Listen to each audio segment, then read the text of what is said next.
स्वागत है दोस्तों आप सभी का पीटीआर एकेडमी में। और आज हम मेडिवल हिस्ट्री में सैयद वंश पढ़ रहे हैं। तो सैयद वंश में देखिए 1414 से 1451 तक चलता है।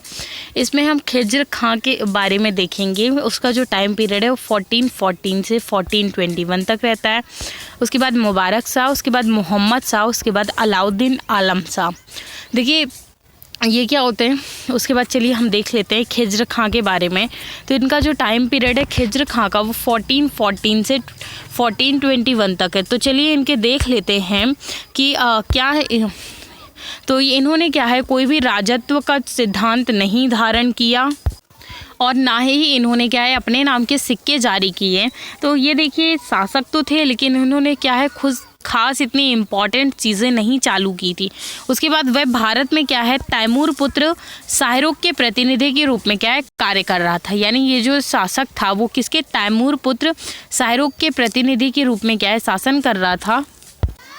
और ये जो खिज्र खान थे इन्होंने रैयत ए आला की क्या की थी, उपाधि धारण की थी। और अगर इनके धर्म की बात करें तो ये सिया धर्मावलंबी थे, यानी ये सिया धर्म को क्या करते थे, फॉलो करते थे। उसके बाद जो नेक्स्ट हमारा है वो मुबारक शाह है। तो इनका जो टाइम पीरियड है 1421 से 34 तक चलता है।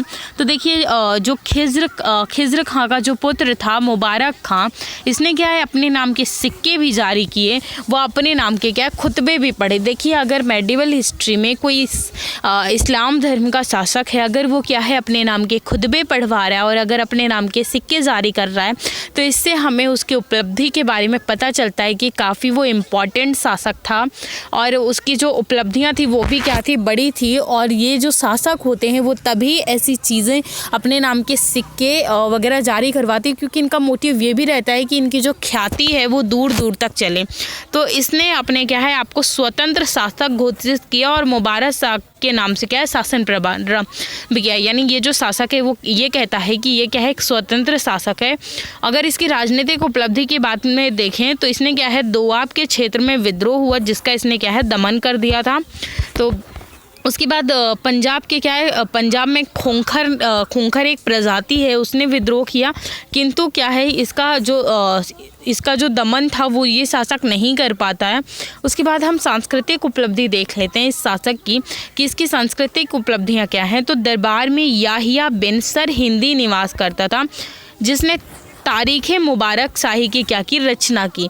यानी इसके दरबार में एक वो याहिया बिन निवास करता था जो क्या है तारीख़ मुबारक शाही की क्या करता है, रचना करता है। उसके बाद मुबारक शाह ने मुबारकाबाद नगर यानी जो 1433 में यमुना नदी के किनारे एक नगर था कि क्या करता है स्थापना कहाँ, दिल्ली में करवाई थी। और उसी नगर की देख रेख करने के लिए क्या है रास्ते में सुल्तान की क्या कर दी गई, हत्या कर दी। मतलब क्या होता है कि ये क्या करता है एक मुबारकाबाद नगर की क्या करवाता है, स्थापना करवाता है। उसी की देख रेख करने के लिए क्या है, निरीक्षण करने के लिए कह सकते हैं या देख रेख करने के लिए या भ्रमण करने के लिए, आप कुछ भी शब्द इस्तेमाल कर सकते हैं। तो ये क्या करता है वहाँ जाता है, लेकिन वहीं जाते समय क्या कर दी जाती है, इसकी रास्ते में ही सुल्तान की क्या कर दी जाती है, हत्या कर दी जाती है। उसके बाद जो नेक्स्ट है हमारा वो कौन है, मोहम्मद शाह। तो हमारा जो नेक्स्ट शासक है वो कौन है, मोहम्मद शाह। तो इसका जो टाइम पीरियड है वो 1434 से 1445 तक है। तो ये क्या करता है सखल उल मुल्क के नेतृत्व में क्या करता है शासन प्रारंभ करता है। और ये क्या होता है अपेक्षाकृत यानी पिछले शासक से क्या होता है काफ़ी कमज़ोर शासक साबित होता है। यानी इससे पहले जो शासक था उससे इसका कंपैरिजन किया गया, ये चीज़ याद रखिएगा। और इसके समय में क्या होता है मालवा शासक महमूद खिलजी दिल्ली पर आक्रमण करने का प्रयास करता है, क्या करता है यानी इसी का जब टाइम पीरियड चल रहा था तो मालवा में जो शासक था महमूद खिलजी वो क्या करता है दिल्ली पर आक्रमण करने का प्रयास करता है, जिसे क्या है लाहौर के अर्ध स्वतंत्र शासक, अर्ध स्वतंत्र का मतलब है कि पूर्ण तरीके से स्वतंत्र नहीं था, शासक बहलोल लोदी ने क्या है महमूद खिलजी को क्या कर दिया, पराजित कर दिया। बहलोल लोदी के बारे में आगे हम पढ़ेंगे। तो ये क्या कर देता है और इसके बाद क्या कर दिया, इसके बाद दिल्ली में अपना क्या स्वतंत्र नियंत्रण स्थापित कर लिया। मोहम्मद शाह थे, इसने क्या है खान, इसने किसकी उपाधि की थी, खान की उपाधि धारण की थी। खान यानी सैनिकों को कहा जाता था। वह क्या है उपाधि दी, शाह ने खान की उपाधि दी, वह पुत्र कहकर पुकारा। इस प्रकार क्या है वो लाहौर क्या चला जाता है, वापस चला जाता है। इसी ने यहाँ से क्या है खान ए जहाँ की उपाधि क्या है ग्रहण की थी। उसके बाद जो नेक्स्ट शासक देखिए, सैयद वंश में कोई इतने इम्पोर्टेंट शासक नहीं होते और ना ही इतना ज़्यादा कोई वजूद है इनका। तो उसके बाद जो है वो अलाउद्दीन आलम शाह, क्योंकि इनके बारे में हमें इतनी चीज़ें कुछ मिलती नहीं है। तो उसके बाद जो इनका टाइम पीरियड है वो 1445 से 1451 तक है। तो ये जो क्या थे, ये अपने पिता से भी कमज़ोर शासक क्या होता है सिद्ध होता है। यानी इससे पहले जो शासक था वो इसका क्या था, ये क्या होता है उसका बेटा होता है। तो ये क्या होता है अपने फादर से भी क्या होता है काफ़ी ज़्यादा कमज़ोर शासक सिद्ध होता है। और आलम शाह बहलोल लोदी से क्या है डर कर स्वेच्छापूर्वक प्रिय स्थान बदायूं चला जाता है। यानी आलम शाह जो था वो क्या था, बहलोल लोदी अब क्या हो रहा था, धीरे धीरे काफ़ी इम्पॉर्टेंट शासक हो रहा था। तो उससे क्या है काफ़ी ज़्यादा ये डर रहा था और ये नहीं चाहता था कि उसके राज्य पे क्या है बहलोल लोदी आक्रमण करे। तो ये क्या इसने क्या है स्वेच्छापूर्वक खुद की मर्जी से क्या है अपने एक प्रिय स्थान जहाँ ये इसे पसंद करता था बदायूं चला जाता है। और दिल्ली सल्तनत पर क्या है बहलोल लोदी की सत्ता क्या हो जाती है स्थापित हो जाती। और इसी के साथ एक नए वंश की स्थापना होती है जिसे हम लोदी वंश के नाम से जानते हैं, यानी लोदी डायनेस्टी के नाम से जानते हैं। ठीक है, तो हत्यारों में शामिल कौन, मीरान सद्र को मुइनुल मुल्क की क्या है उपाधि मोहम्मद शाह ने दी थी। और कमाल उल मुल्क यानी कमाल खां की उपाधि व वजीर पद पर नियुक्त किया था किसने, मोहम्मद शाह ने। ये कुछ चीज़ें मिलती हैं। अब हम देखेंगे लोदी वंश के बारे में। ये काफ़ी इम्पॉर्टेंट शासक वो होता है, वंश होता है। लोदी वंश जो था, अगर लोदी उसकी बात की जाए तो ये क्या था अफ़गान मुल्क की था। तो इसका जो टाइम पीरियड लोदी वंश का हमें मिलता है तो वो 1451 से 1526 तक मिलता है। यानी काफ़ी अच्छा शासनकाल चलता है लोदी वंश का। तो इसमें पहले हम जो शासक की बात करेंगे वो बहलोल लोदी के बारे में बात करेंगे। इनका जो टाइम पीरियड है वो 1451 से 89 तक है। उसके बाद हम सिकंदर लोदी की बात करेंगे जो 1489 से 1517 तक है। उसके बाद इब्राहिम लोदी की बात करेंगे जिनका टाइम पीरियड 1517 से 26 तक है। तो अब चलिए हम जो हमारे नेक्स्ट मतलब फर्स्ट शासक है बहलोल लोदी उनके बारे में डिस्कशन करते हैं।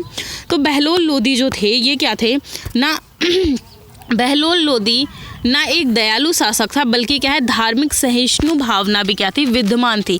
यानी क्या है ये सभी धर्मों के प्रति इस शासक की बहलोल लोदी की भावनाएं थी।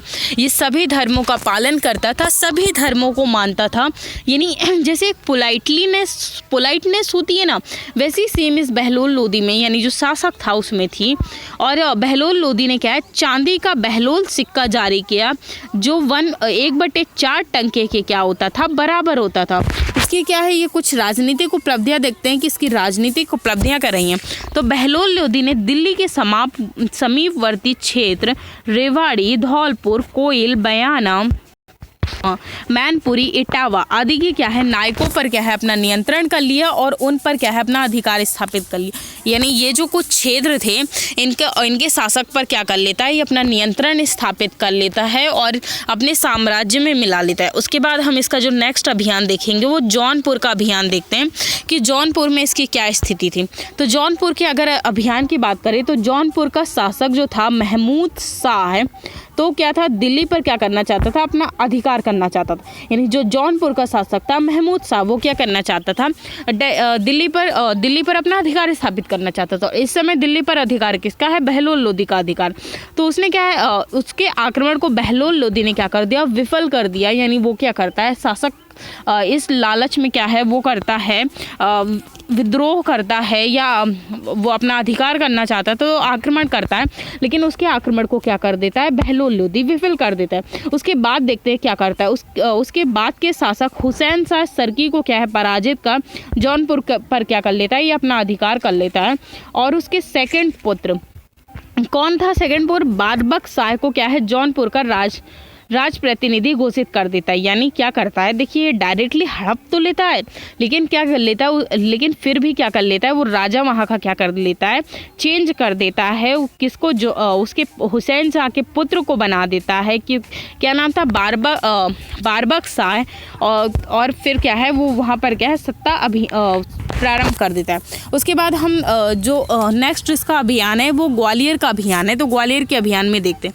तो ग्वालियर शासक जो थे कौन, कीरत सिंह ने क्या है जौनपुर शासक की क्या है सहायता की थी। यानी जो जौनपुर के शासक थे हुसैन शाह, इन्होंने क्या है अकेले ये युद्ध नहीं लड़ा था बहलोल लोदी के साथ। ग्वालियर के शासक ने भी क्या है, कीरत सिंह ने जौनपुर के शासक की क्या की थी, सहायता की थी। इसलिए बहलोल लोदी ने क्या है कीरत सिंह को क्या है ग्वालियर जाकर दंडित किया और ग्वालियर से लौटते समय ही बहलोल लोदी की क्या हो गई थी, मृत्यु हो गई थी। यानी इनकी ज़्यादा कुछ खास चीज़ें भी नहीं हमें मिलती हैं, जितनी मुझे इम्पॉर्टेंट लगी उतनी मैंने आपको बता दी हैं। उसके बाद देखिए ये हम ऑलरेडी उसे के मेंस पॉइंट ऑफ व्यू से, ये जो हमारी मेडिवल हिस्ट्री है वो पीटी और मेंस पॉइंट ऑफ व्यू से दोनों से, क्योंकि इसमें जितनी चीज़ें आपको जाननी हैं वो उतनी सफिशेंट है। उसके बाद फिर देखिए हम इसके एमसीक्यूज़ भी लेकर आएंगे और सारी चीज़ हम देखेंगे। अभी पहले इन्हें पूरा पढ़ लें, फिर इनके एमसीक्यूज़ भी लेकर आएंगे जो आपके कॉम्पिटिटिव एग्ज़ाम्स और पीटी और यूपीएससी सभी पॉइंट ऑफ व्यू से होंगे। एक तरीके से हम एक वीडियो में 10-10, 15-15 वीडियोस वो क्वेश्चंस लेकर आया करेंगे, जिनको हम क्या करेंगे डीपली उनको भी डिस्कस करेंगे। तो चलिए हम नेक्स्ट उसके बारे में पढ़ते हैं, नेक्स्ट राजा के बारे में जो है हमारे सिकंदर लोदी। तो सिकंदर लोदी का अगर वो देखते हैं तो 1489 से 1517 तक इनका टाइम पीरियड है।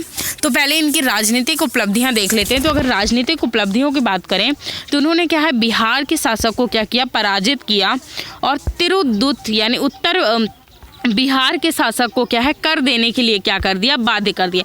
यानी इन्होंने बिहार के शासक को पराजित किया और फिर वो कर नहीं दे रहा था तो उसे क्या है कर देने पर इन्होंने क्या कर दिया, बाध्य कर दिया। और उसी क्रम में क्या है बंगाल के शासक के साथ क्या है इन्होंने संधि कर ली और बिहार की पूर्वी सीमा में क्या है दोनों में अपने राज्य की क्या है सीमा मान ली। मतलब देखिए इसे आप ऐसे समझिए कि ये क्या करते हैं कि बंगाल का शासक क्या होता है कि इन्हें कर देने से क्या कर देता है, सिकंदर लोदी को कर देने से क्या कर देता है, मना कर देता है। तो ये क्या करते हैं बिहार की पूर्वी सीमा और पश्चिमी सीमा दोनों पर क्या कर लेते हैं, उत्तरी सीमा पर क्या कर और पूर्वी सीमा पर क्या कर लेते हैं, अपना अधिकार कर लेते हैं और दोनों को क्या है अपने ही राज्य की क्या है सीमा मान लेते हैं। उसके बाद इन्होंने दिल्ली के समीपवर्ती क्षेत्र में क्या है के नायकों पर भी क्या है अपना अधिकार स्थापित करने का क्या किया था, प्रयास किया था। उसके बाद इनकी कुछ प्रशासनिक स्थिति देखते हैं कि प्रशासनिक स्थिति क्या थी सिकंदर लोदी की। तो इसने क्या है अफगान के क्षेत्र में क्या है अमीरों की जांच का क्या दिया, आदेश देकर भ्रष्टाचार दूर करने का क्या किया, प्रयास किया। देखिए हर शासनकाल में भ्रष्टाचार जो था वो क्या था, पर्याप्त व्याप्त था।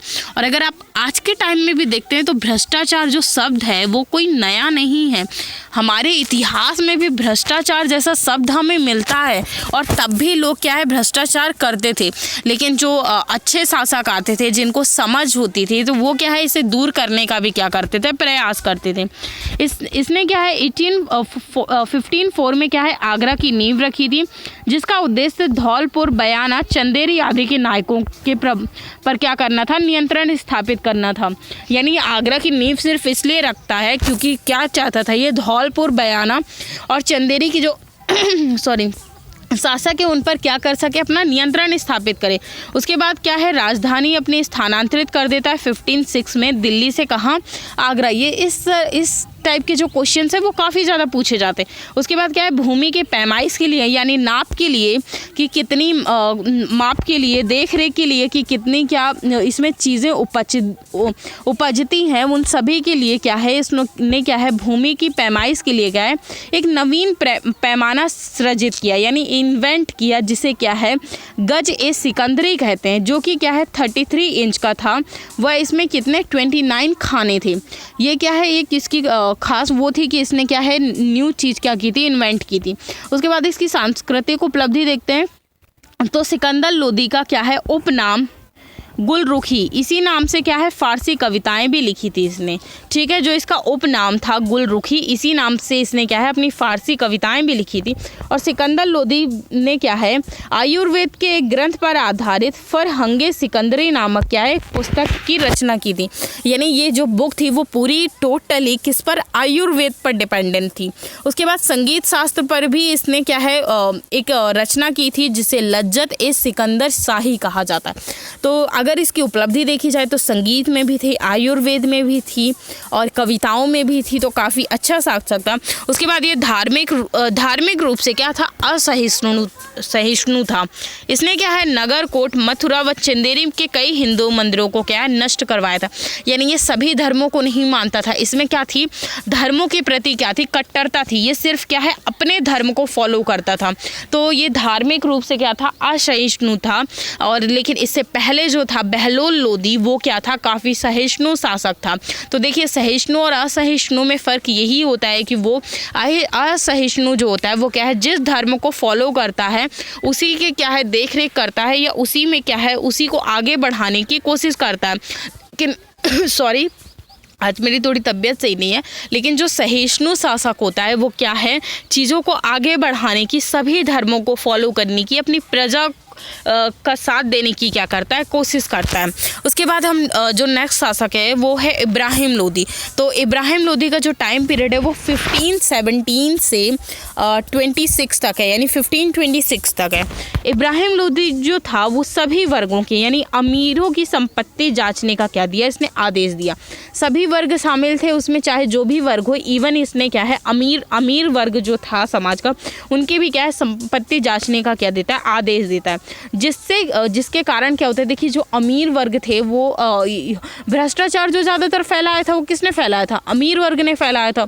तो अमीर वर्ग क्या होता है, इनसे नाराज़ हो जाता है। क्यों नाराज़ हो जाता है, क्योंकि ये क्या है इनकी भूमि की जांच करवाने की क्या कर देता है, बात कर देता है, जिससे ये क्या हो जाता है, अमीर वर्ग क्या हो जाता है, नाराज़ हो जाता है इब्राहिम लोदी से। उसके बाद क्या है उन्हीं के अर्ध स्वतंत्र शासक, यानी इसी समय लाहौर का क्या है अर्ध स्वतंत्र शासक दौलत खान लोदी और इब्राहिम चाचा आलम खान व राजपूत शासक राणा सांगा अपने अपने स्वार्थ पूर्ति के लिए काबुल में जाकर बाबर को क्या है भारत आने का निमंत्रण देते हैं। यहीं से देखिए धीरे धीरे अब हम किसकी भूमिका उत्पन्न हो रही है, मुगल वंश की। यहीं से क्या है भूमिका चालू हो जाती है। कैसे, बाबर जो था ना वो बहुत बुद्धिमान था। तो अब देखिए कैसे ये क्या है इब्राहिम लोदी, यहीं से क्या हो जाती है, इब्राहिम लोदी क्या करता है अमीर वर्गों को वो देता है कि सभी, मतलब वो देता एक्चुअली में सभी वर्गों की भूमि की जांच के लिए, जिसमें अमीर वर्ग भी होते हैं। अमीर वर्ग क्या हो जाता है, नाराज हो जाता है। इसी कारण क्या भी लोग यानी लाहौर का अर्ध स्वतंत्र शासक जो दौलत खान लोदी था और इब्राहिम का चाचा आलम खान व राजपूत शासक राणा सांगा, ये क्या करते हैं, ये सभी स्वार्थी थे। सभी क्या थे, इब्राहिम लोदी से चिढ़ते थे, इब्राहिम लोदी को राजपद से हटाना चाहते थे। क्यों, क्योंकि वो सारे क्या है अच्छे कार्य करने की क्या है कोशिश कर रहा था। तो इस समय जो वो था तो वो कहाँ था, बाबर जो था वो कहाँ था, काबुल में था। तो वो क्या है उसे काबुल जाकर क्या है बाबर को भारत आने का क्या देते हैं, निमंत्रण देते हैं। और वो क्या है फिर क्या है 21 अप्रैल 1526 को क्या है पानीपत का फर्स्ट युद्ध बाबर व इब्राहिम लोदी के मध्य होता है, जिसमें जो इब्राहिम लोदी होता है वो पराजित होता है। अगर आपको पानीपत के प्रथम युद्ध की सारी स्टोरी जाननी है या सारी चीज़ें आपको चाहिए तो आप डिस्क्रिप्शन बॉक्स में मुझे कमेंट करके बताइएगा। तो मैं आपके जितने भी युद्ध थे पानीपत का प्रथम, दूसरा और तीसरा, जितने भी युद्ध हैं उनकी मैं आपको सेपरेट वीडियो लेकर आऊँगी। अगर आपको चाहिए तो आप मुझे कमेंट बॉक्स में बताइए। तो 21 अप्रैल 1526 को क्या होता है, पानीपत का पहला युद्ध होता है। किसके किसके बीच, ये क्वेश्चंस ऐसे काफ़ी ज़्यादा पूछे जाते हैं कि पानीपत का प्रथम युद्ध किसके किसके बीच हुआ था। तो बाबर और इब्राहिम लोदी के बीच में हुआ था, जिसमें फलस्वरूप जो इब्राहिम लोदी था वो क्या हो जाता है, पराजित होता है, यानी हार जाता है, और जो बाबर था वो क्या हो जाता है, जीत जाता है। तो इसी के कारण क्या होता है, भारत में किसकी, मुगलों की सत्ता क्या हो जाती है, स्थापित हो जाती है। तो अब हमने ये सारी चीज़ें देखी। अब हम दिल्ली सल्तनत हमने देखी, दिल्ली सल्तनत यहाँ से लगभग पूरा कंप्लीट कर लिया। तो अब हम दिल्ली सल्तनत का एक पूरा देख लेते हैं स्ट्रक्चर की इतने जो शासक हुए दिल्ली सल्तनत में, जितने भी शासक थे वो हमने सभी शासक को एक एक वीडियो में सेपरेट करके क्या है डिस्कस कर लिया। लेकिन जो सैयद वंश था वो मुश्किल से 2-3 मिनट का था, इसलिए मैंने उसे लोधी वंश के साथ डिस्कस कर दिया। लोधी वंश में भी कुछ खास चीज़ें नहीं थी, तो इसलिए मैंने क्या है उन्हें सभी को क्या है एक साथ डिस्कस कर दिया। अब दिल्ली सल्तनत की क्या है हम प्रशासनिक स्थिति के बारे में देखते हैं। तो अगर सामान्य स्थिति में देखें तो केंद्रीय, प्रांतीय और स्थानीय है। इसमें क्या है, जो अगर हम इसकी स्रोत की बात करें तो हमें इस्लामिक पद्धति पर ही मिलती है। क्यों इस्लामिक पद्धति पर? क्योंकि जो जितने भी यहाँ जो दिल्ली सल्तनत में अभी तक जितने भी शासक हुए वो सब ईसाई धर्म को क्या करते थे, फॉलो करते थे। तो इसीलिए क्या है जितनी भी जो चीज़ें हैं वो हमें ईसाई धर्म के ऊपर ज़्यादा मिलती हैं। तो अगर केंद्र में देखें तो विधायिका होती थी, कार्यपालिका होती थी, न्यायपालिका होती थी और सैन्य व्यवस्था होती थी। अगर आप विधायिका में देखते हैं तो यहाँ क्या होता था, कानूनों का निर्माण होता था और क्या होता था, राजा के कार्यों में क्या होता था, जो प्रांतीय और स्थानीय लोग थे वो क्या करते थे, वो सहायता करते थे। लेकिन कानूनों के निर्माण में जो राजतंत्रात्मक शासन में ये क्या होती थी, गौण होती थी। यानी इसकी राजतंत्रात्मक शासन में विधायिका की इतनी ज़्यादा इम्पोर्टेंस नहीं थी, क्योंकि रूल्स और रेगुलेशंस तो वही होते थे जो राजा बनाता था। कार्यपालिका में प्रधान और सुल्तान होते थे और सभी यही कार्य देखते थे। उसके बाद कार्यपालिका की चलिए कुछ और चीज़ें देख लेते हैं। कार्यपालिका में तो कार्यपालिका की अगर बात करें तो सभी प्रकार की जो शक्तियाँ होती थी वो क्या है सुल्तान में ही होती थी, राजा में होती थी और यही क्या होता था, सर्वोच्च अधिकारी होता था। और सुल्तान के कार्य में सहायता के लिए क्या है मंत्री परिषद का उल्लेख आया है। यानी सुल्तान जो होता था, राजा जो होता था, उसकी वो क्या है सारी देखरेख करता था, सारी शक्तियाँ राजा के पास होती थी, वही क्या होता था सर्वोच्च अधिकारी होता था। तो अगर सुल्तान की सहायता के लिए क्या है मंत्री परिषद का शब्द आया, यानी उसकी सहायता के लिए मंत्री होते थे। तो मंत्री परिषद में मजलिस ए खलवत यहाँ क्या होती थी, ये क्या है बैठक का स्थान था। मजलिस एक खास जो था वो क्या था, बैठक का स्थान था। और मंत्री परिषद में क्या है 4 विभाग का क्या है उल्लेख है। तो देख लेते हैं कौन कौन सा। पहला जो है वो क्या है दीवाने वजारत है। ये क्या होता था, राजस्व विभाग होता था। इसमें इसका जो प्रधान होता था वो कौन होता था, वजीर होता था। और इनके पास क्या है सभी प्रकार की शक्तियाँ होती थी, राजा की अनुपस्थिति में सारे कार्य करता था। यानी जो राजस्व विभाग में इसका जो प्रधान वजीर होता था ये क्या करता है, जैसे मान लीजिए राजा क्या है किसी अभियान में गया है या मान लीजिए शिकार पर गया, कहीं भी राजा गया है, राजा उपस्थित नहीं है, तो जो सारे कार्य होंगे, जो सारे वो होंगे फैसले होंगे वो कौन लेगा, वजीर लेगा। तो ये कौन सा विभाग होता था, राजस्व विभाग होता था, दीवाने वजारत। उसके बाद नेक्स्ट विभाग जो है वो दीवाने आरेज है। तो ये क्या होता था, सैन्य विभाग होता था। इसमें जो इसके जो प्रधान होता था वो आरेज मुमालिक होता था और ये क्या है सैन्य वो देखता था। और इसकी स्थापना जो थी वो किसने की थी, बलबन ने की थी। उसके बाद जो नेक्स्ट है वो दीवाने इंशा होता था। ये शाही पत्राचार विभाग होता था। इसमें इसका जो प्रधान होता था वो कौन होता था, दवीर एक खास होता था। उसके बाद दीवाने रसालत है, ये क्या है विदेश विभाग संभालता था और इसका जो प्रधान होता था वो सद्र होता था। ठीक है, उसके बाद दीवाने वजारत का कुछ और देख लेते हैं। इसके अंतर्गत क्या है कुछ छोटे छोटे विभाग भी थे, जैसे कि जो पहला विभाग है वो दीवाने इसरफ है। ये क्या है महालेखा विभाग था, यानी ये क्या है लिखा पढ़ी देखा करता था। उसके बाद इसमें क्या है एक मुशर्रिफ मुमालिक होता था। ये क्या है महालेखा अधिकारी होता था। इसका जो कार्य होता था वो क्या होता था, आय और व्यय यानी कितना बाहर से आया और कितना क्या खर्च हुआ इसका सभी का हिसाब रखना। उसके बाद होता था मुस्तौफी ए मुमालिक। इसका जो काम होता था ये क्या होता था, महालेखा परीक्षक होता था। इसका जो कार्य होता था वो मुसारिफ ए मुमालिक द्वारा तैयार किए गए कागजों का क्या करना, निरीक्षण करना। यानी कि जो महालेखा अधिकारी जो होता था, ये जो कागजात बनाया है क्या ये सही है, इनकी क्या है देख रेख करना। उसके बाद जो दूसरा होता था वो क्या होता था, दीवाने वकूफ़ होता था। इसकी जो स्थापना थी वो जलाउद्दीन किसने, खिलजी ने की थी। इसका जो कार्य था वो व्यय के कागजातों को देख रेख करना, यानी कितना क्या खर्चा हुआ है उसका क्या है, देख रेख करना। उसके बाद दीवानी मुक्तक राज, इसकी जो स्थापना थी वो अलाउद्दीन खिलजी ने की थी। इसमें क्या था, शेष धन की वसूली करना। ये जो था वो जितना भी बचा हुआ धन है या कर है जिससे वसूल नहीं किया गया उससे क्या है, वसूल करना। उसके बाद नेक्स्ट है दीवाने कोही, इसकी क्या है, स्थापना जो थी वो मोहम्मद बिन तुगलक ने की थी और ये क्या था, कृषि विभाग था। उसके बाद जो आरिज की स्थापना थी वो बलबन ने की थी और इसे क्या है, ये जो 4 विभाग होते थे उसके अतिरिक्त क्या है, कई पद होते थे जिनमें क्या है, सल्तनत कालीन प्रशासनिक व्यवस्था क्या है, संचालित होती थी। और जैसे कि जो पहला पद है वो नाइब का है। इसमें क्या है, इसकी जो उपाधि होती थी वो नाइब मामिलिकात होती थी, इसे क्या है, बहराम शाह ने दी थी। उसके बाद सदर जो थी वो क्या है, धार्मिक मामलों का क्या होता था, प्रधान होता था। और जब सदर क्या है, न्यायिक कार्य करता था तो उसे काजी उल कुजात के नाम से जाना जाता था। यानी जो सदर होता था वो क्या होता था, धार्मिक मामलों का प्रधान होता था, लेकिन जब वो क्या है, न्यायिक कार्य करता था तो उसे क्या है, काजी उल कुजात के नाम से जाना जाता था। उसके बाद मुहत्सिब है, ये क्या है, लोगों के आचरण की देखभाल करता था। यानी जो लोग हैं इन्हें जो डायरेक्शंस दिए गए हैं कि ऐसे ऐसे रहना है, ये चीज़ फॉलो करना है, तो क्या वो फॉलो कर रहे हैं या नहीं। उसके बाद जो नेक्स्ट है वो है न्यायपालिका। तो ये इसके जो प्रमुख स्रोत हैं वो इस्लामिक धर्म ग्रंथ से हमें मिलते हैं। इसके अतिरिक्त क्या है, सुल्तान द्वारा जारी किए गए आदेश जो क्या है, कानून के रूप में होता था। देखिए जो शासक होता था वो क्या करता था, जो भी आदेश जारी करता था वो ही क्या होता था, कानून होता था। और जिसे क्या है, जवाबित कहा जाता था। क्या जो कानून पेश करता था शासक उसे क्या कहा जाता था, जवाबित कहा जाता था।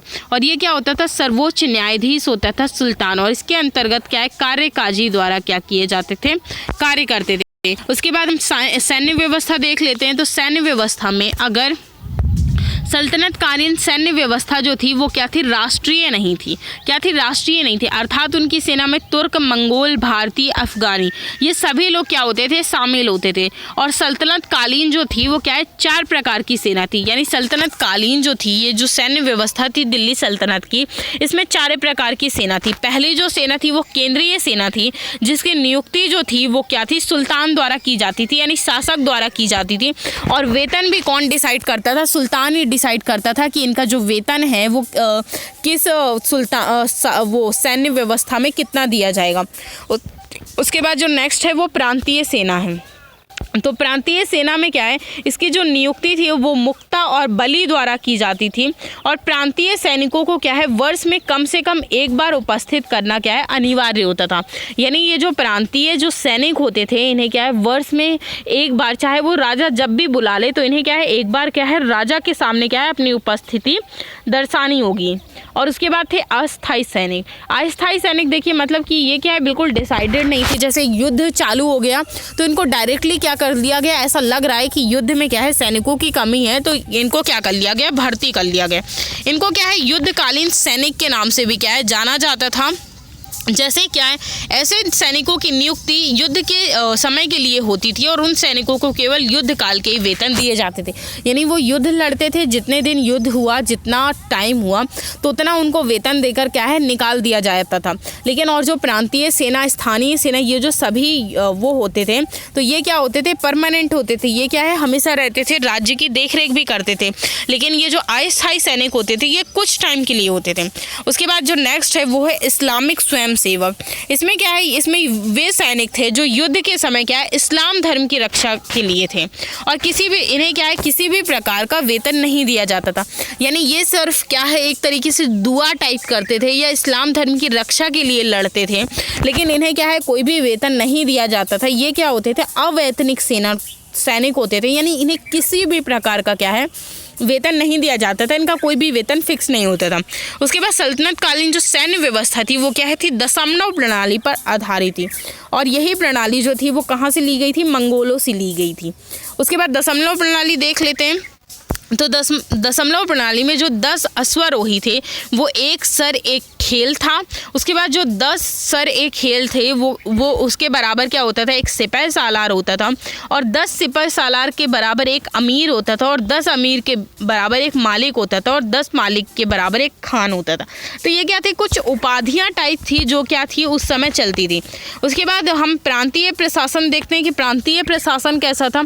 तो अगर प्रांतीय प्रशासन की हम बात करें तो इसका जो प्रधान था वो मुक्ता और बली होता था, और इन्हें क्या है, सेना रखने का भी क्या था, अधिकार था। यानी इनका जो प्रधान होता था वो कौन होता था, मुक्ता और बली होता था। और ये क्या है, जैसे राजा जैसे ही क्या अपनी सेना रख सकते थे, लेकिन कुछ लिमिटेड सेना ही रख सकते थे। ऐसा नहीं है कि इनकी जितनी मर्जी आ गई उतनी सेना ये रख लें और एक टाइम पर राजा को आके डिफीट कर दे। तो इन पर क्या है, कुछ लिमिटेशंस लगाई जाती थी। और प्रांत में क्या है, वर्गीकरण क्या है, जिला और सिक में किया गया था। उसके बाद जो गवर्नर होता था वो कौन होता था, इक्तादार होता था। उसके बाद प्रांत में देखिए प्रधान जो मुक्ता और बली होते थे, जिला में कौन होता था, सिख होता था। देखिए अब लगभग बरसात का मौसम आ गया तो बादल तो आज बहुत जोर जोर से गड़क रहे हैं। उसके बाद जो प्रधान होता था वो सिकदार होता था। उसके बाद इसमें क्या है, परगना होता था। प्रांत के बाद परगना होता था। इसमें जो प्रधान होता था वो कौन होता था, आमिल होता था। और परगना के बाद ग्राम होता था, और यही क्या होती थी, सबसे छोटी इकाई होती थी जिसमें मुकद्दम और पटवारी द्वारा क्या है, प्रांत चलाया जाता था। उसके बाद राजस्व प्रशासन है। तो राजस्व प्रशासन में देखिए इस्लामिक धर्म ग्रंथ में क्या है, 4 प्रकार की क्या है, मान्यता मिली है। यानी अगर राजस्व प्रशासन की आप बात करते हैं तो जो इस्लामिक धर्म ग्रंथ है उसमें 4 प्रकार की मान्यता मिलती है, और उन करों को क्या है, धार्मिक व धर्मनिरपेक्ष करों में क्या है, बांटा गया है। जैसे कर है तो पहला जो है धार्मिक और दूसरा जो है वो धर्मनिरपेक्ष है। तो धार्मिक में क्या है, जकात। देखिए जकात, जजिया, खराज और खम्स, ये आपने क्या है नाम ऑलरेडी सुन रखे होंगे आई होप। तो जकात जो था वो क्या था, संपन्न मुस्लिम परिवारों से लिया जाता था। यानी जो अच्छे खासे रिच फैमिली के जो मुस्लिम्स होते थे जिनके पास हर चीज़ है, तो उनसे क्या है, संपन्न मुस्लिम परिवारों से लिए जाने वाला जो कर था वो उनकी आय का 2.5% होता था, और इसे आय का व्यय मुस्लिम वर्ग पर ही होता था। यानी ये जो जकात जो था वो लिया जाता था, जो कर वो समृद्ध मुस्लिम परिवारों से लिया जाता था, उनकी आय का 2.5%, लेकिन इसे कहीं और ना यूज़ कर सिर्फ मुस्लिम वर्ग पर ही यूज़ किया जाता था। तो जकात आई हो आपको समझ में आया होगा। उसके बाद जजिया है। तो जजिया जो था वो गैर मुसलमानों से, यानी जो मुस्लिम्स नहीं है, चाहे वो फ़ारसी हो, चाहे वो हिंदू हो, चाहे वो सिख हो, तो गैर मुसलमानों से यानी जो मुस्लिम नहीं है उनसे लिया जाने वाला क्या था, कर था। और उन्हें संपत्ति, सामान की सुरक्षा तथा सैनिक कार्यों से मुक्ति हेतु क्या है, देना पड़ता था। यानी ये जो कर था उनकी संपत्ति, उनका सम्मान और उनकी सुरक्षा के लिए क्या है, उनसे जजिया कर लिया जाता था, और इसी में क्या है, उन्हें सुरक्षा प्रदान की जाती थी। और इसी कर से क्या है, ब्राह्मण, स्त्री, बच्चे, भिखारी एवं अपाहिज को क्या है, बाहर रखा जाता था। और ये आय का व्यय क्या है, सभी वर्गों में होता था। यानी ये जो आय है, ये जो कर लिया जाता था, ये चाहे कोई भी वर्ग हो, सभी वर्ग में खर्च किया जाएगा, इवन मुस्लिम में भी क्या है। लेकिन इसमें क्या है, ब्राह्मणों, स्त्री और बच्चों और भिखारी और अपाहिज, ये कुछ वर्ग थे जिनसे ये जजिया कर नहीं लिया जाता था। ये चीज़ याद रखिएगा। उसके बाद जो खराज है वो क्या है, हिंदुओं से लिए जाने वाला भूमि कर था, जो 1/3 और 2/3 भाग होता था। उसके बाद जो खम्स है, खम्स क्या होता था, जैसे मान लीजिए कोई लुटेरे वगैरह होते हैं ना, ये क्या है, धन वगैरह लूटते हैं, तो उनसे लिए जाने वाला क्या है, ये कर था। ये क्या है, उनसे क्या है, जो वो लूट कर लाते थे, उस धन का क्या है 80% जो हिस्सा क्या है, लूटने वाले सैनिकों में वितरित कर दिया जाता था, और जो 20% था वो क्या है, राजकोष में जमा कर लिया जाता था। मतलब क्या होता था कि जैसे किसी ने कोई चीज़ लूटी तो वो 80% उसे दे दी जाएगी और 20% जो है वो शासक रख लेगा। और ऐसा अलाउद्दीन मोहम्मद बिन तुगलक ने क्या है, इस व्यवस्था को क्या है, उलट दिया था। यानी इन्होंने क्या है, ये जो शासक थे, इन्होंने क्या है, इस व्यवस्था को नहीं माना था। उसके बाद जो उस्र है वो क्या है, मुस्लिमों से लिए जाने वाला क्या है, भूमि कर था। ये एक अलग तरीके का, ये अलग टर्म है, ये इसमें शामिल नहीं है 4 उसमें, लेकिन ये उस्र भी एक आपको हो सकता है कहीं ना कहीं टर्म मिले, तो इसलिए मैंने एक्सप्लेन कर दिया। तो इसमें क्या है, ये मुस्लिमों से लिए जाने वाला भूमि कर था। उसके बाद क्या है, प्राकृतिक संसाधनों से सिंचित भूमि की उपज का क्या है 5% लिया जाता था, और कृत्रिम संसाधनों से सिंचाई भूमि पर उपज का क्या है 10% लिया जाता था। यानी अगर किसी की भूमि की सिंचाई की जा रही है तो अगर उसमें प्राकृतिक संसाधन यूज़ किए गए हैं तो उसमें 5% टैक्स लिया जाएगा, और अगर कोई आर्टिफिशियल संसाधनों से क्या है सिंचाई की गई है, जिसे कृत्रिम संसाधन बोलते हैं या मानव द्वारा निर्मित संसाधन बोले जाते हैं कृत्रिम संसाधन, तो उन्हें क्या है उनसे जितनी भूमि में उपज होती है उसका 10% लिया जाता था। उसके बाद दिल्ली सल्तनत की आर्थिक स्थिति देखते हैं तो कृषि जो थी उसमें कुछ खास चीज़ें हमें नहीं मिलती हैं। उसके बाद जो उद्योग है उसमें क्या है, उद्योग जो थे उद्योगों का विकास क्या है इस समय काफ़ी ज़्यादा हुआ था, जैसे विज्ञान व प्रौद्योगिकी का विकास। ये क्या है, अगर 12वीं शताब्दी में क्या है तुर्क जो थे वो क्या है चरखा लेकर आए थे, और 14वीं शताब्दी में इसे चरखे से क्या है व्यापक कार्य करना आसान हुआ था। जैसे एग्जाम्पल कह सकते हैं सूत काटना। जैसे अगर चरखे का विकास कहा जाए तो ये क्या है 12वीं शताब्दी में तुर्की क्या है लेकर आए थे, और 14वीं शताब्दी तक आते आते क्या है भारत में क्या है काफ़ी ज़्यादा व्यापक रूप में क्या हो गया था, इसका प्रयोग किया जाने लगा था। उसके बाद रेशम के क्या है कीट पालने से रेशम का क्या हुआ विकास हुआ, और फलस्वरूप क्या है रेशमी वस्त्र भी क्या है बनाए जाने लगे। उसके बाद अगर प्रमुख औद्योगिक केंद्र देखे जाए भारत में तो बंगाल था, बालासोर उड़ीसा में, पटना, बनारस, मथुरा, दिल्ली, गुजरात और लाहौर। और प्रमुख अगर ये तो कुछ केंद्र थे, अगर उद्योग देखे जाए तो कौन से था, अगर मेन उद्योग देखा जाए तो वो वस्त्र उद्योग था, यानी कपड़े यहाँ पे सबसे ज़्यादा बनाए जाते थे। लेकिन कुछ अन्य उद्योग थे जैसे धातु उद्योग, बर्तन निर्माण उद्योग, सिक्के ढालने का प्रयोग, हाथी दांत की वस्तुएं बनाने का उद्योग, ये क्या थे कुछ उद्योग थे। उसके बाद अगर व्यापार हम देखें कि व्यापार की क्या स्थिति थी, तो मुख्य रूप में मध्य व पश्चिमी एशियाई देश, यूरोप व अफ्रीकी देश जो थे वो क्या थे इस व्यापार में शामिल थे। और अगर निर्यात की वस्तु देखी जाए तो खाद्यान्न पदार्थ, वस्त्र और हाथी दांत की क्या है वस्तुएं बेची जाती थी। और अगर आयात वस्तुओं में देखें तो सोना, चांदी और विलासिता संबंधी वस्तुएं व घोड़ा, ये क्या है विलासिता संबंधी जो वस्तुएं थी वो कहाँ अरब और ईरान से ली जाती थी। उसके बाद स्थल मार्ग और स्थल मार्गों द्वारा व्यापार देखते हैं, यानी ये कैसे किया जाता था, तो प्रमुख स्थल जो आंतरिक और बाह्य व्यापार मार्ग क्या है दोनों हुए करते थे। और अगर देखिए हम ताम्रलिप्ति के अकॉर्डिंग देखें तो पाटलिपुत्र, लाहौर और काबुल ये क्या थे कुछ मेन स्थल मार्ग थे जहाँ से क्या होता था व्यापार होता था। और अगर हम जल मार्ग की देखें तो ताम्रलिप्ति बंदरगाह था, लाहौर बंदरगाह था और भड़ौज बंदरगाह था। ये क्या थे कुछ जल मार्ग थे जहाँ से क्या होता था व्यापार होता था। उसके बाद हम दिल्ली सल्तनत की सामाजिक स्थिति देख लेते हैं कि दिल्ली सल्तनत में सामाजिक स्थिति कैसी थी। तो यहाँ वर्ग आधारित समाज की बात करेंगे, लिंग आधारित समाज की बात करेंगे और अर्थ आधारित समाज की बात करेंगे। अगर हम वर्ग आधारित समाज में बात करें तो हिंदू और मुस्लिम दोनों वो था। अगर हिंदुओं में देखें तो यहाँ क्या था ब्राह्मण, क्षत्रिय, वैश्य और शूद्र वर्ग था। और अगर मुस्लिमों में देखें तो शिया और सुन्नी दो वर्ग थे। लेकिन शिया जो थे वो इतने ज़्यादा अस्तित्व में नहीं थे। अगर सुन्नी की बात करें तो ये यहाँ से क्या होते थे मुख्य शासक होते थे।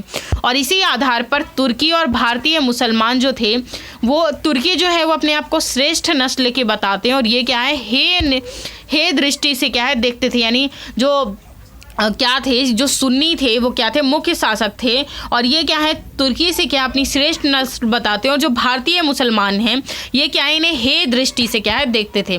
उसके बाद अगर लिंग आधारित समाज की बात करेंगे तो हिंदू स्त्री और मुस्लिम स्त्री की बात करेंगे। तो इसमें देखिए अगर हिंदू स्त्री की हम बात करें तो यहाँ क्या था समाज में इस समाज में क्या है शिक्षा का अधिकार मिला, संपत्ति का अधिकार, किंतु कुप्रथाएं जो थी वो समाज में व्याप्त थी।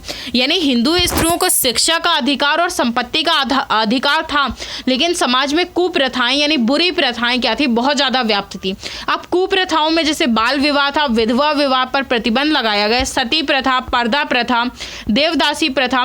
अब देवदासी प्रथा और जौहर प्रथा देखिए वो होती थी कि जैसे कि स्त्री जो होती थी वो क्या अगर उसके पति की जान खतरे में है या उसका पति मर जाता है तो अपनी इज्जत और आबरू को बचाने के लिए वो क्या है आग के कुंड में कूदकर खुद ही अपनी जान दे देती थी। और देवदासी प्रथा जो होती थी वो क्या होती थी, वो कन्याएं होती थी जो क्या है मंदिर में क्या है आजीवन कुंवारी रहकर क्या देती थी, अपनी सेवाएं देती थी। यानी देवदासी प्रथा में क्या है कन्याएं जो होती थी उनकी क्या है शादी नहीं की जाती थी लाइफ टाइम, और उन्हें क्या है मंदिरों में ही रखा जाता था। ऐसा जो प्रचलन में अगर हम देखें तो दक्षिण भारत में हमें एग्जाम्पल इसका मिलता है। उसके बाद क्या है अगर हम मुस्लिम स्त्री की बात करें तो संपत्ति का अधिकार था इनको। इस समाज में क्या थी, कुप्रथाएं ज़्यादा प्रचलित थी, सती प्रथा का प्रचलन नहीं था। यानी हिंदू स्त्रियों में क्या है जो सती प्रथा का हमें प्रचलन मिलता है, लेकिन क्या है मुस्लिम व्यवस्था में हमें सती प्रथा का प्रचलन नहीं मिलता। यहाँ शिक्षा का जो प्रचार था वो कम था। पर्दा प्रथा में क्या थी, कठोरता थी, और बाल व बहु विवाह और तलाक प्रथा थी। यानी हिंदुओं में तलाक प्रथा नहीं आपको मिलेगी, लेकिन मुस्लिमों में तलाक प्रथा थी। उसके बाद अर्थ आधारित समाज की हम बात करते हैं तो सल्तनत कालीन में संसाधन व अवसर का वितरण क्या है समान रूप से नहीं होता था। यानी जितने भी संसाधन और अवसर जो थे वो क्या थे समान रूप से इंसानों को नहीं मिलते थे, जिसका जो प्रमाण है वो क्या है दास प्रथा में मिलता है। और जो अलाउद्दीन के समय में क्या है 50,000, फिरोज शाह तुगलक के समय में 1,80,000 में क्या है कुछ जो दास थे वो क्या है खरीदे गए थे। उसके बाद हम सांस्कृतिक स्थिति की बात करते हैं कि दिल्ली सल्तनत की सांस्कृतिक स्थिति क्या थी। तो अगर हम कला की बात करें तो स्थापत्य कला, चित्रकला और संगीत कला इनके बारे में देखने को मिलता है। तो अगर स्थापत्य कला की बात करें तो सल्तनत काल में क्या है स्थापत्य कला के क्षेत्र में हिंदू और मुस्लिम दोनों कला शैली का क्या है प्रयोग किया गया था।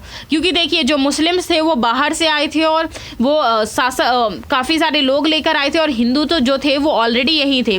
तो काफ़ी सारे जो लोग थे उन्होंने क्या है मिलकर कार्य किया, इसलिए हमें हिंदू और मुस्लिम दोनों कला शैली का क्या है प्रयोग मिलता है।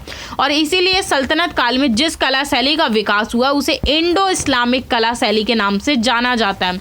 अगर इंडो इस्लामिक कला शैली की हम बात करें तो हिंदू शैली की संरचनात्मक खोजें और मुस्लिम शैली की हम देखेंगे। तो अगर हिंदू शैली की बात करें तो इसमें क्या है हमें पटी हुई छतें, चौड़े छज्जे, गोल व चौकोर स्तंभ और तोरण इत्यादि क्या है मिलते हैं, और कमल आकृति और घंटे की आकृति यानी अलंकृत चीज़ें क्या है हमें मिलती हैं। और अगर हम मुस्लिम में देखें तो गुंबद और मेहराब क्या है मेहराब को लिया गया है, और इसमें हमें नक्काशी जो थी वो क्या है बहुत ज़्यादा मिलती है। उसके बाद बेल बूटे, संगमरमर की पट्टिकाएं, कुरान की आयतें और ज्यामितीय आकार ये भी क्या है काफ़ी ज़्यादा मिलते हैं। उसके बाद स्थापत्य कला की उदाहरण देखते हैं कि क्या क्या मिलता है स्थापत्य कला के उदाहरण। तो अगर स्थापत्य कला के हम उदाहरण की बात करें तो अगर हम गुलाम वंश में देखें तो इसमें क्या है इंडो इस्लामिक शैली मिलती है, और लाल बलुआ पत्थर का क्या है यानी गुलाम वंश के शासकों के द्वारा लाल बलुआ पत्थर का क्या है काफ़ी ज़्यादा उपयोग किया गया है। उसके बाद यहाँ की जो दीवारें हैं वो चिकनी और मजबूत होती थी, और पहली बार हिंदू कारीगरों द्वारा बरामदों व मेहराब द्वार के दरवाजे क्या है बनाए गए थे। ये पहली बार हिंदू कारीगरों द्वारा किया गया था। जैसे एग्जाम्पल हम देखें तो कुतुबुद्दीन ऐबक ने जो कुवत इस्लाम मस्जिद क्या है बनवाई थी, ये भारत में क्या है पहली निर्मित क्या है मस्जिद थी। उसके बाद 2.5 दिन का झोपड़ा जो क्या है कुतुबुद्दीन ने बनाया था। उसके बाद इल्तुतमिश ने क्या है दिल्ली में नसरुद्दीन शाह मोहम्मद का मकबरा बनवाया था, और ये मकबरा निर्माण करने वाला पहला दिल्ली सल्तनत का सुल्तान था। ये मैंने कुतुबुद्दीन ऐबक और इल्तुतमिश के बारे में ऑलरेडी ये चीज़ें जो मैं बता रही हूँ मैंने ऑलरेडी डिस्कस की थी। और जो कुतुब मीनार था वो क्या है पहले अजान यानी नमाज पढ़ने के लिए क्या है बनाया गया था। इसके बाद इसे क्या है विजय के प्रतीक के रूप में क्या है स्थापित कर दिया गया, किसे कुतुब मीनार को। उसके बाद बलबन के बारे में अगर हम बात करें तो बलबन ने क्या है बलबन का मकबरा बनवाया था दिल्ली में, जो विशुद्ध इस्लामिक शैली पर क्या है आधारित मकबरा था। उसके बाद अगर खिलजी वंश में देखें तो लाल बलुआ पत्थर का प्रयोग किया गया था। भवनों के निर्माण में क्या है सुडौलता पर आधारित क्या है ध्यान दिया गया था, यानी यहाँ की जो चीज़ें थी वो क्या थी काफ़ी साफ सुथरी और सुंदर थी। उसके बाद भवनों का निर्माण जो था ऊंची कुर्सी पर किया गया था, यानी यहाँ जो घरों का निर्माण या जो भवन बनाए गए थे वो ऊंची कुर्सी पर बनाए गए थे। उसके बाद भवनों के निर्माण में गुंबद के प्रयोग गुंबद का जो प्रयोग था वो किससे विशेष रूप से यानी काफ़ी ज़्यादा उसमें किया गया था। अगर एग्जाम्पल के तौर पे देखें तो जो अलाउद्दीन खिलजी का वो था, अगर अलाई दरवाज़ा जो था वो क्या है हिंदू इस्लामिक शैली द्वारा क्या है निर्मित क्या है काफ़ी अच्छा उदाहरण है। अगर हिंदू इस्लामिक या जिसे इंडो इस्लामिक कह सकते हैं, अगर उस शैली का एग्जाम्पल देखें तो अलाई दरवाज़ा काफ़ी अच्छा वो है। इसके निर्माण में मुख्यतः बौद्ध तत्वों का क्या है सम्मिश्रण किया गया है और अलाई दरवाज़ा के गुंबद में यानी एक गुंबद क्या है विशुद्ध रूप से वैज्ञानिक तरीके से क्या है निर्मित है। अगर जो आप अलाई दरवाज़ा गूगल करके देखिएगा तो ये क्या है काफ़ी अच्छी टेक्नोलॉजी इसमें क्या है हमें दिखाई देती है, जो ऐसा फील होता है कि उस समय क्या है ऑलरेडी ये जो टेक्नोलॉजी थी वो इस्तेमाल की जा चुकी थी। उसके बाद जमात खाना मस्जिद विशुद्ध इस्लामिक शैली पर निर्मित भारत की जो पहली मस्जिद है। उसके बाद अगर तुगलक वंश में देखें तो तुगलक वंश में देखिए क्या है घूसर पत्थर का क्या किया गया था इस्तेमाल किया गया था। तुगलक वंश के शासकों द्वारा क्या है स्थापत्य कला के क्षेत्र में सादगी का प्रयोग किया गया, यानी सिंपल तरीके से चीज़ों का निर्माण किया गया किंतु विशालता पर अधिक बल दिया गया है। यानी चीज़ों में सादगी तो है लेकिन विशालता भी क्या है। और भवनों के समीप कृत्रिम झील और चारों ओर उद्यान भी क्या है बनाए गए हैं। ये आज भी हमें क्या है मॉडर्नाइजेशन में आज के टाइम में भी क्या है ऐसी चीज़ें जो है वो कृत्रिम झील क्या है दिखाई देती है, जिसे हम आज के टाइम पे फाउंटेन टाइप कहने लगे हैं। उसके बाद भवनों में क्या है ढलवा दीवारें यानी स्लोप टाइप का क्या है प्रयोग किया गया है। उसके बाद जैसे अगर इसका एग्जाम्पल देखें तो गयासुद्दीन तुगलक ने क्या है तुगलकाबाद नगर और फिरोज तुगलक ने क्या है मकबरा निर्माण करवाया था। उसके बाद सैयद व लोदी वंश देखें तो इसमें क्या है घूसर पत्थर का क्या किया गया है प्रयोग किया गया है। इन्होंने क्या घूसर पत्थर की विशेषताएं देखते हैं, इन्होंने क्या भवनों का जो निर्माण है वो ऊंची चबूतरों पर किया गया और भवनों के विशाल रूप से क्या है प्रदर्शित करने के लिए दोहरे गुंबद का भी क्या है प्रयोग किया गया। जैसे बहलोल लोदी मकबरा जो देखे वो सिकंदर और ये क्या है दिल्ली में बनवाया गया था। इसका जो लोदी मकबरा जो है इसका निर्माण इब्राहिम ने करवाया था। इसके बाद अगर हम चित्रकला की बात करें तो चित्रकला जो थी वो भी क्या थी काफ़ी ज़्यादा थी। जैसे इसमें जीवित प्राणी पशु पक्षी का चित्र बनाना क्या था वर्जित था, यानी इस्लाम धर्म में क्या है जीवित प्राणी और पशु पक्षी का चित्र बनाना क्या है वर्जित है। इसलिए शासकों ने क्या चित्रकारी में प्राकृतिक दृश्यों कुरान आयतें तथा ज्यामितीय आकार का क्या है प्रयोग किया है। क्यों? क्योंकि यहाँ के जो शासक थे वो लगभग सभी जो थे वो क्या है इस्लाम धर्म को क्या करते थे मानते थे। वैसे सभी जो शासक थे वो इस्लाम धर्म को मानते थे लेकिन कुछ शासक क्या है सहिष्णु भी हुए हैं जो सभी धर्मों को फॉलो करते थे। उसके बाद हम संगीत कला देखते हैं। तो संगीत कला की अगर हम बात करें तो इस्लाम धर्म में क्या है संगीत को क्या माना गया था वर्जित माना गया। इसमें इस्लाम धर्म में जो संगीत है उसे भी क्या है वर्जित माना गया, यानी इस्लाम जो इस्लाम को फॉलो करता है इस्लाम धर्म को या जो मुस्लिम्स हैं, वैसे आज के जो काफ़ी मॉडर्न मुस्लिम्स हैं वो ये इन चीज़ों को नहीं मानते, लेकिन जो कट्टर मुस्लिम हैं आज भी आप उन्हें देखिएगा वो संगीत वगैरह को क्या है नहीं मानते। तो इन्होंने किंतु शासकों ने क्या है सहिष्णुता की नीति के कारण संगीत के क्षेत्र में भी कुछ कार्य किए, यानी कुछ जो शासक थे वो सहिष्णु थे सभी धर्मों को मानते थे तो उन्होंने संगीत के क्षेत्र में क्या किया कार्य किया। दिल्ली सल्तनत में क्या है अगर विशेष रूप से अलाउद्दीन खिलजी व मोहम्मद बिन तुगलक के काल में क्या है उल्लेखनीय था। यहाँ क्या है 1200 संगीतज्ञ हमें मिलते हैं। उसके बाद सल्तनत कालीन कुछ मुख्य संगीतज्ञ देखते हैं, जैसे आमिर खुसरो, ये कव्वाली गायन का क्या था जन्मदाता था आमिर खुसरो। उसके बाद आमिर खुसरो ने क्या है कई नवीन राग शैलियों को भी क्या किया था जन्म दिया था, जैसे जिल्फ इनाम और सजगरी, ये क्या थी कुछ राग शैलियाँ थी जिसे क्या है अमीर खुसरो ने जन्म दिया था। उसके बाद सितार व तबला का क्या किया था आविष्कार किया था किसने अमीर खुसरो ने, जैसे सारंगी तुर्क अपने साथ साथ क्या है भारत लाए थे। उसके बाद जो सारंगी थी वो क्या है तुर्क अपने साथ भारत लाए थे। अन्य संगीतज्ञ जो है हुसैन शाह सरकी थे जो क्या थे राग ख्याल जन्मदाता थे। उसके बाद जो मान सिंह थे ये ध्रुपद शैली के जन्मदाता थे और जो चैतन्य महाप्रभु थे ये कीर्तन शैली के जन्मदाता थे। ये कुछ शैलियाँ हैं जो, तो देखिए इसमें लगभग जो काफ़ी सारी चीज़ें हैं वो हमने क्या है दिल्ली सल्तनत में ऑलमोस्ट क्या कर लिए हैं कवर कर लिए। उसके बाद जो नेक्स्ट है हम नेक्स्ट वीडियो में आपसे मिलेंगे, तब तक के लिए थैंक्स।